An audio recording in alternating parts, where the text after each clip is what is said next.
Good morning, guys. Thank you for joining me. We're gonna be doing some of the FRQ questions from 2018 AB, not the practice test, the real test. Um, yeah, we're gonna be doing questions 1, 3, and 4, the ones that they cross over with BC. So let's go ahead and get to it. Okay, question number 1. We need a graphing calculator.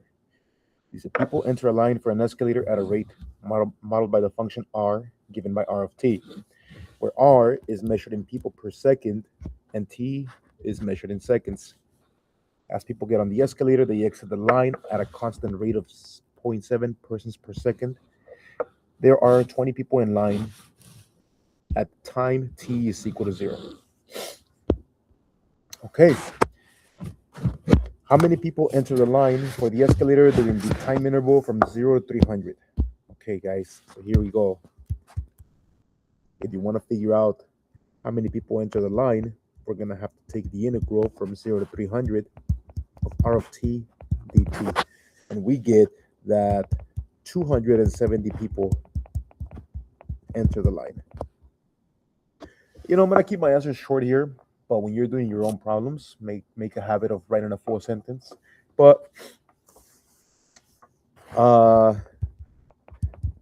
just for the sake of the video, I'll keep my sentences short. Okay. B. During the time interval from 0 to 300, there's always people in line. How many people are in line at time 300? So this one's slightly different because we're not just talking about how many people came in to the line, right? We also have to take into account how many people exit the line. So then we have r of t, and we're going to be subtracting the rate at which people leave, which is 0.7. And we also have to take into account how many people were in the line at the beginning. Plugging all of this into the calculator will give you that there's 80 people in the escalator.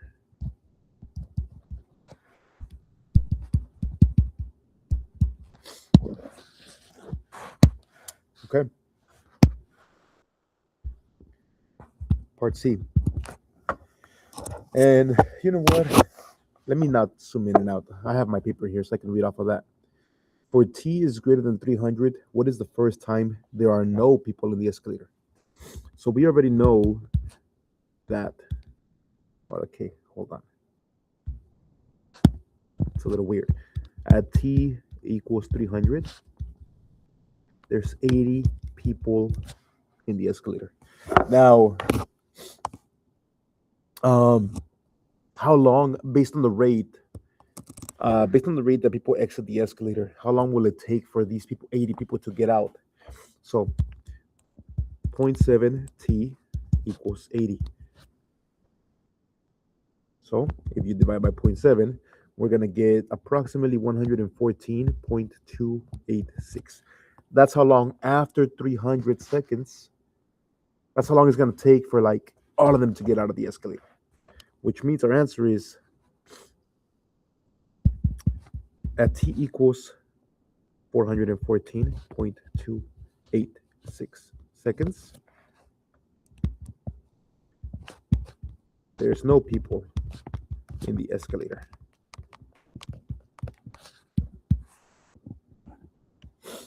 Now, how come I'm not taking into account people coming into the escalator? Because the function that we were given, that only applies from 0 to 300. Well, here, I'll show you.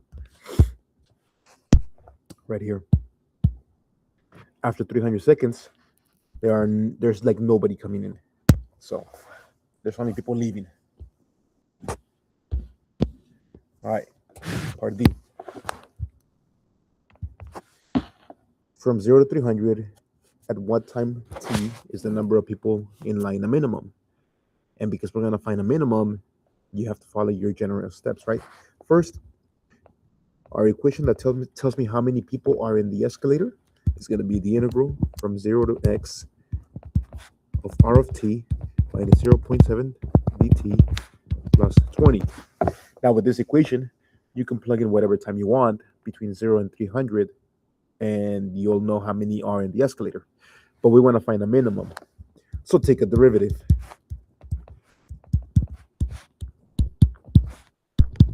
Oh, plus 0.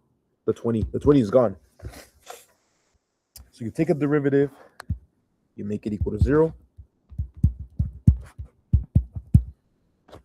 Find the critical points with the calculator, and I'll tell you that one of the critical points is 33.013, if I am reading my handwriting correctly. The other critical point is 166.575. Okay. So because we want to find the absolute minimum, you got to take your critical points as well as your endpoints and plug them into your equation, right? You got to plug them in and see how many people are in line or are in the escalator. So we got 0, we got the first critical point, you got the second critical point, and you got the endpoint. If you plug them all into the equation, plug them in right there, you're going to get 20, 3.803, 158.07, and 80. The answer does say that we have to round to the nearest whole number. So at time equals x1, that was 33.013 seconds. There are, okay, to the nearest whole number, there are 4 people in the escalator.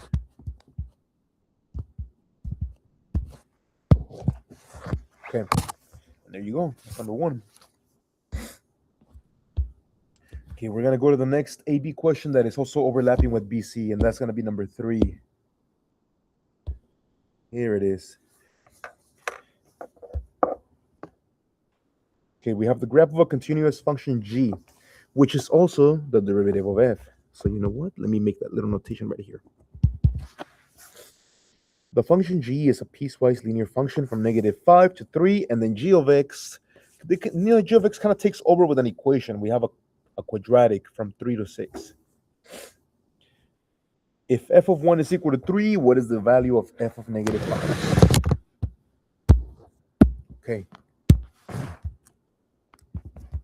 Well, we want to find the value of -5, well, f of -5. So we're going to take the integral from 1 to -5 of g of x dx plus 3. Why am I starting with 1 to 3 with the point 1 comma 3? Because that was my condition, right? The question said that if f of 1 equals 3, that's your initial condition. So before I start, let's go ahead and flip the integral.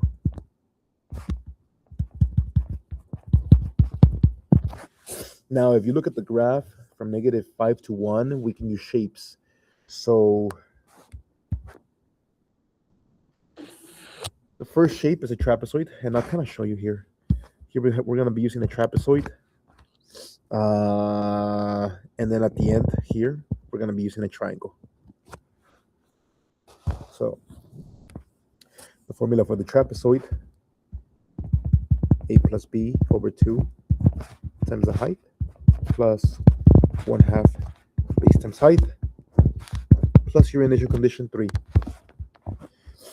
So a and b. So here we have 4 plus 3 over 2 times the height, which we're going to call it -3.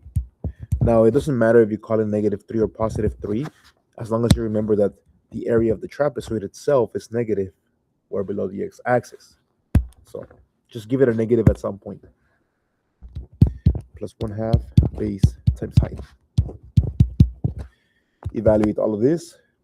Oh, you know what? I forgot my negative here. Negative, negative, negative. So here we have -21 over 2 plus 1 plus 3. This gives us -19 over 2 plus 3. Well, you know what? Let's just write it at 6 over 2 already. That's going to be 25 over 2. Okay.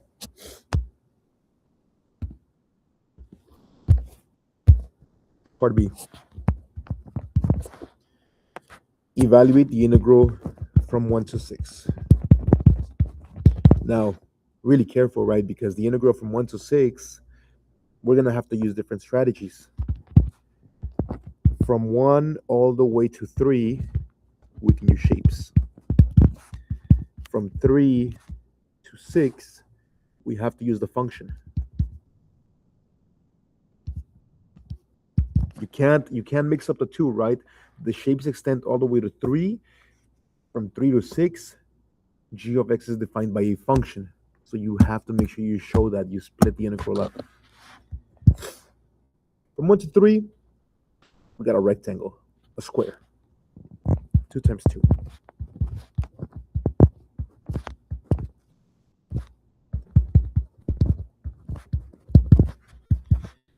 So we have 4. Now let's go ahead and get the antiderivative.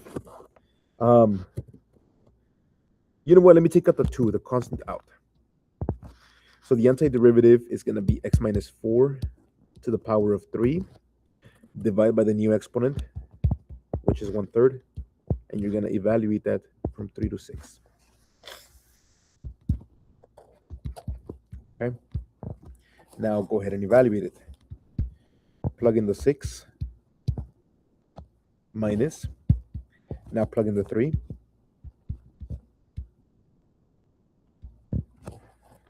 Keep working. This is going to be 8/3. This is going to be positive 1/3.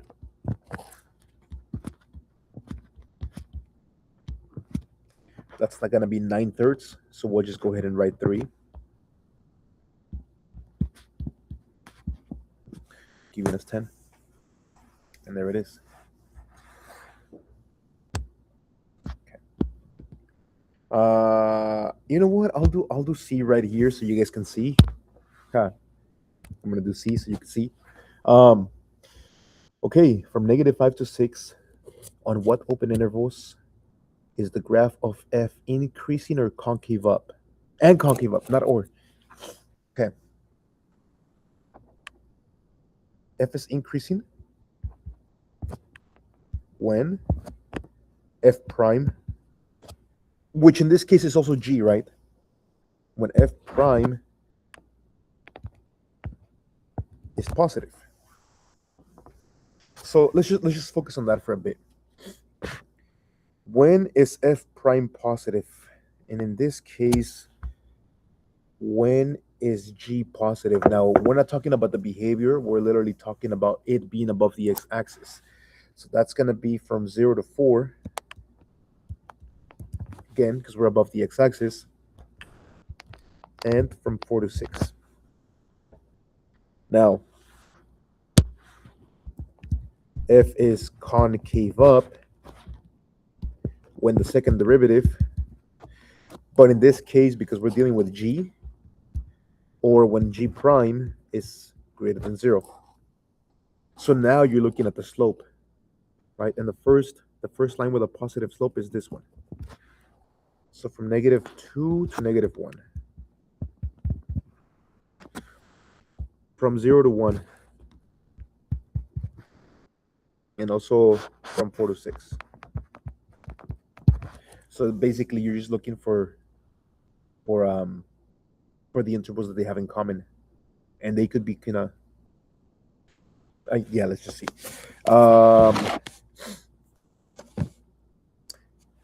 So the graph is going to be increasing, and it's going to be concave up from. Let's do it in blue. From 0 to 1, because it's concave up, and it lives right here, and also from 4 to 6.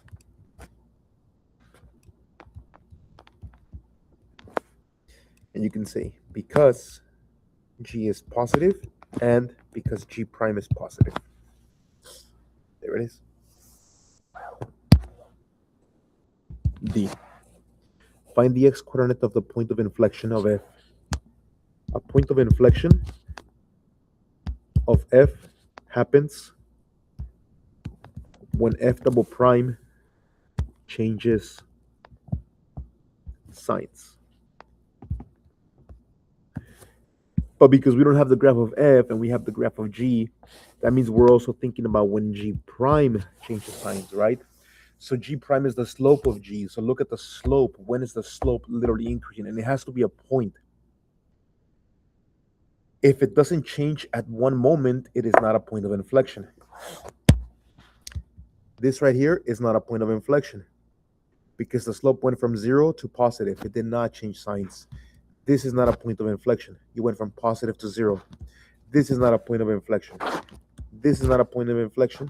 This is not a point of inflection. The only one that we have is 4 because you go from a negative slope to a positive slope.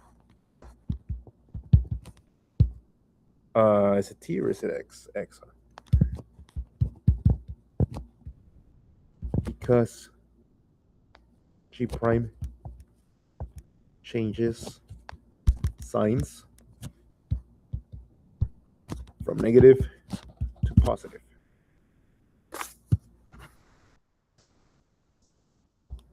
Okay, one more.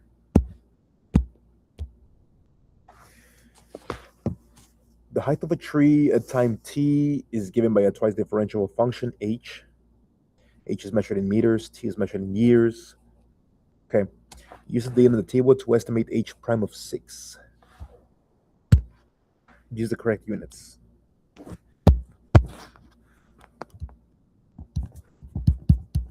Well, we're going to go ahead and find h prime of 6 by evaluating h of 7 minus h of 5 divided by 7 minus 5. It's going to be 11 minus 6 over 2, which is 5 halves. What this means, because it's a rate, it means that the height of the tree is increasing. You know, we have a positive slope at a rate of 5 over 2 meters per year when time is 6 years.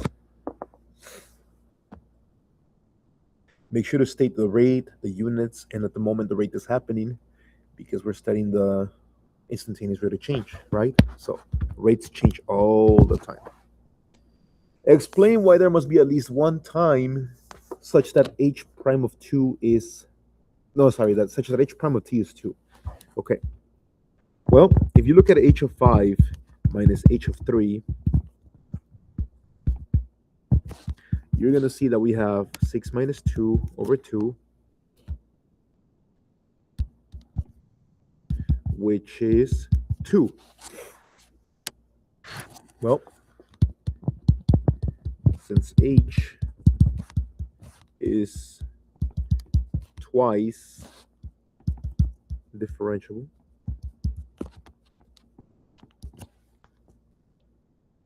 then by the mean value theorem, there must be a time when the average rate of change equals the instantaneous rate of change. There it is. And I showed you that the average rate of change can be 2. Therefore, the instantaneous rate of change has got to be at least 2, like at least once.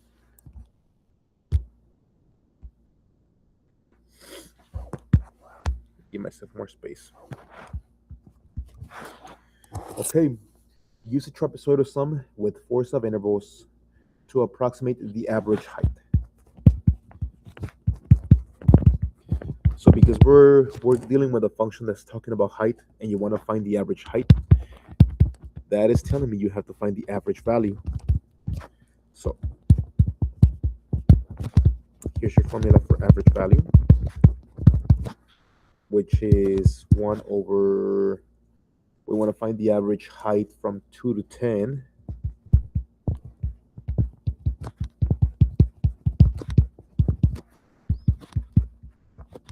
And we have to use a trapezoidal sign. So we talked about the formula already, right? So it's a plus b over 2. And in this case, think of a as your y1. B is your y2, and H is the difference between x1 and x2. So in other words, 3 minus 2. Okay. Now, y2 plus y3, 6 over 2 times x of 3 minus x of 2, 5 minus 3, and so on.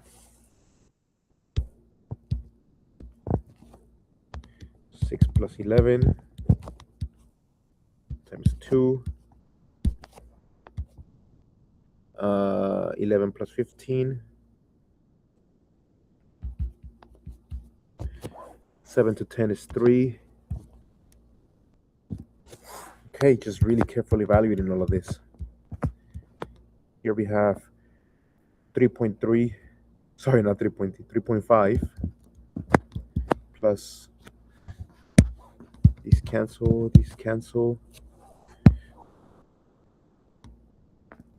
plus 8 plus 17 plus 26 divided by 2 is 13. 13 times 3 is 39.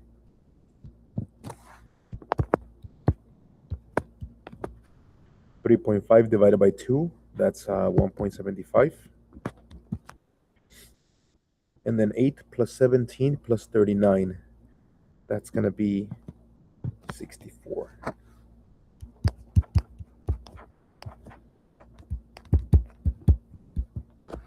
Now, this was going to be a little tricky, but if you leave it like this, I don't know if you get the full credit, but you really do have to simplify it as much as possible. 0.75, that's like, that's like 3/4, right?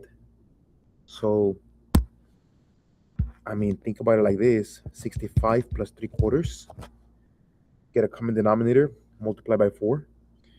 That's gonna be 120, 130, 260. So we have 263 divided by 4, which means we have 263 divided by 32. The average height of the tree over the interval 2 to 10 is 263 over 32 meters tall. Okay. One more.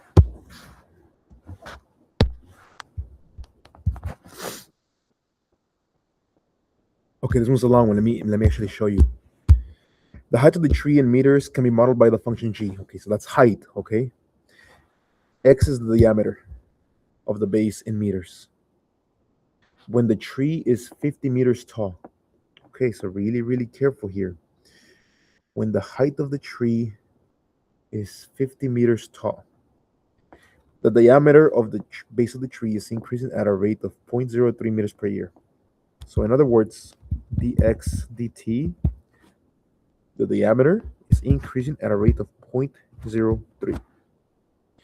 According to this model, what is the rate of change of the height? What is the rate of change of the height with respect to time in meters per year at the time when the tree is 50 meters tall? So we have to say that g is 50. That's the information that I have.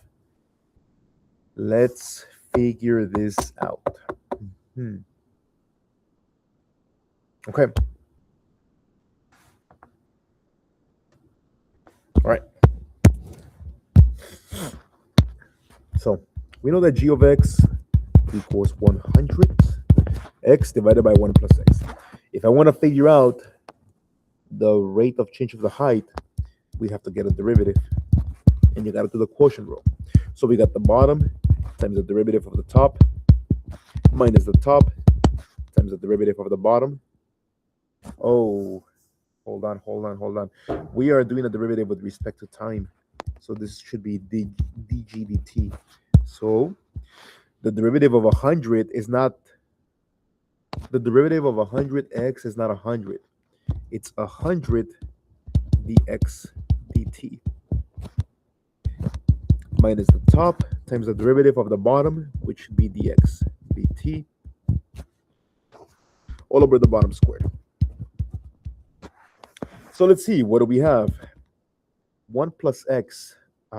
X is the diameter. We do not have the diameter. Find it. We already know that g is 100 and x divided by 1 plus x. When the tree is 50 meters tall, we do not know the diameter, so let's solve for x. Multiply both sides by 1 plus x. It's going to be 50. 1 plus x equals 100x. 50 plus 50x equals 100x. 50 equals 50x. Divide by 50. X equals 1. There we go. 1 plus 1. 100 times 0.03 minus 100 times 1 times 0.03 divided by 1 plus 1 over 2. Oh, to the power of 2. 100 times 0.03 is 3. Oh, same thing for the other one.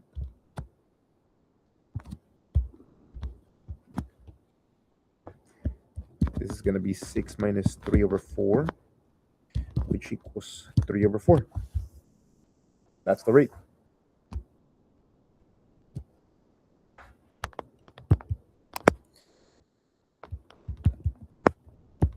The height of the tree is increasing at a rate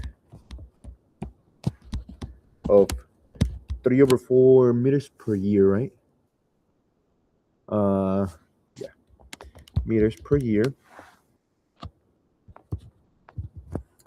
When the tree is 50 meters tall.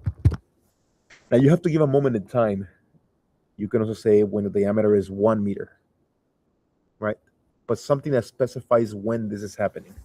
But there it is, guys. 3 FRQs, and then we'll be back for the other 3. See you soon. Hasta luego. Have a good day.